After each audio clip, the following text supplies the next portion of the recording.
My name is Dave Patnaik, and I had the chance to be a student of Rolf's as well as work along with him, and in the past few years teach a class with him, need finding, with myself and Michael Barry.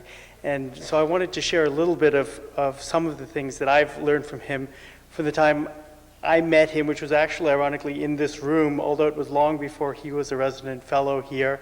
And he was just coming in. I was a freshman, this was 15 years ago, and he was just showing us, he had us doing the Stravinsky drawing exercise, some of you remember, and showed me a different world. And I think that, you rarely remember 15 years later comments that professors and teachers tell you. And I still have the little yellow Post-it that he put on my need finding report at the time. And he loved Post-its, and he wrote on it, Dave, it will be interesting to see how this arrogance / self-confidence thing plays out.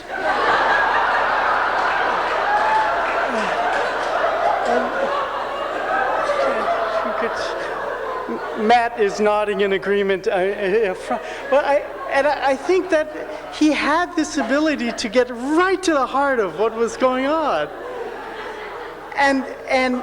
And I think that's something that you don't appreciate until many years later in some cases. I think another thing, and to do that within the framework of an academic environment is often difficult, especially when, like Rolf, you are so at odds to what is so often defined as academic, because he was against the whole grading thing. He thought grades were a bad thing. He was against a lot of the formalities that come with the university. One thing happened in the past 2 years, which is the engineering school decided to, or at least mechanical engineering, decided to renumber all of its courses, and to much of our own confusement. So our 116B class became 216A, and all the numbers changed, and we don't know what we're teaching anymore. And I think, but what came out of it was they wanted to change ME 101, which was visual thinking.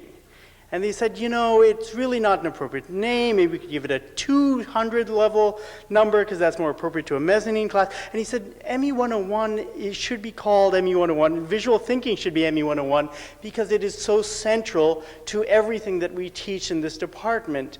And I can understand, I remember him telling the committees that I can understand if you all don't appreciate that. So if you change visual thinking to a different number, I'll change the name of the course from visual thinking to ME 101. And I think that just sums up Rolf Faste. So it would have been ME 313B, ME 101, and that would be Rolf. There was just one other thing I wanted to. What a guy. One other thing I wanted to share, and that's that he probably would never tolerate sitting for this length of time. It's not his style, and I think to paraphrase Frank Zappa, talking this long about brain gym is a little bit like dancing about poetry. What we should do is probably stand up and take a stretch. I think he would be in favor of that. If you all don't mind, I'd like you all to stand up and unroll your ears, starting at the top. So we're going to unroll your ears from the top and working your way down to the bottom of the lobes. Try and do that 3 times. Does anyone remember what this does? Yes, there we go. Right, so we're going to do that, and it'll help increase short-term memory, which is a good thing.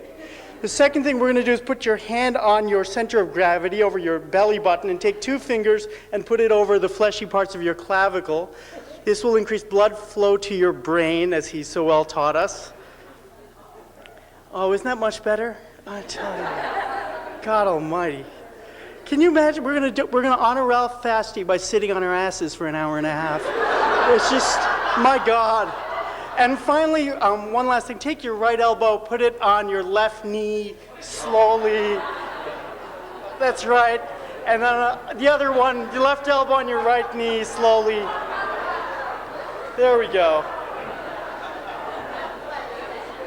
For God's sakes. Okay. And that is probably just the tip of the iceberg with Rolf, but so many things in his life, that is just the tip of the iceberg. So that's what I'll remember with him. Thanks, I appreciate it.